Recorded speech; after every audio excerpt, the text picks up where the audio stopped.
บ้านมันบุถึงลำเนาะบ้านบ้านบ่บ้านจะเท่าหกเราไม่ได้ปลูกเราปลูกแล้วไม่บ้านเรื่องลันคือลำลายหลัง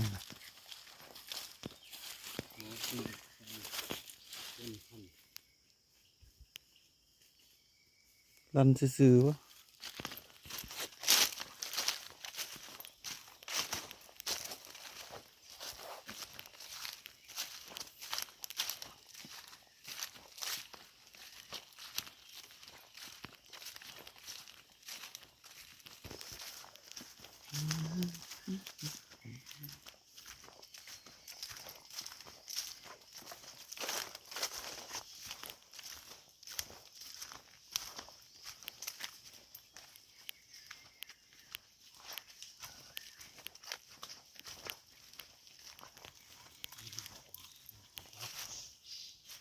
นี่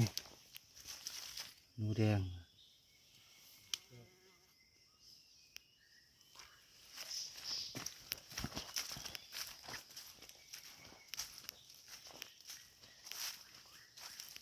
กระโจน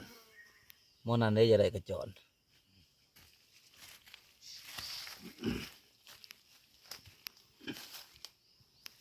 รู้สึกว่านี่มีกลางเลย ยืงเนาะ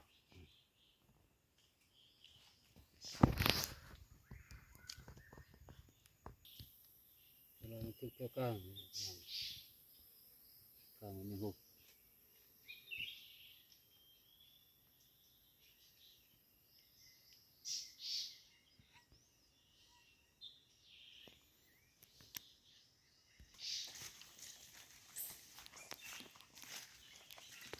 ทางไป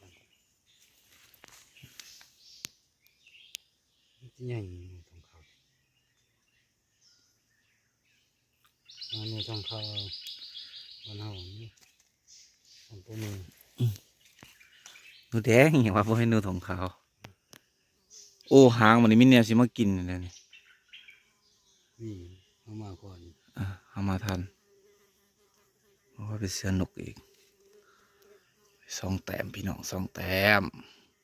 มายามแหวมือที่ 3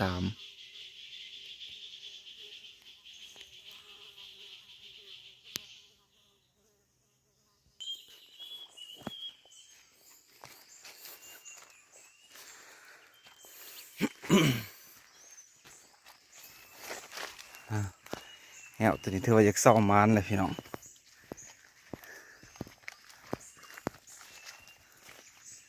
ถือเนาะว่าไหนก็บ่ถือแหวเบือกนี่มีกับมือที่ 3แล้วส่วนร้ายมันถือกลางเว้นนี่เนาะบาวันนี่สงสัยว่าบวกไรแท้อุ้ยโตไว้บวกกัดพี่น้องเลยพออุ้ยว่าให้เขาเจาะอยู่ไกลๆนี่เนาะเที่ยงเขาก็อยู่ไกลฮั่นอย่างคำว่ายามกวนเฮาแต่เด็กนะอันนี้สงสัยเด้อพี่น้อง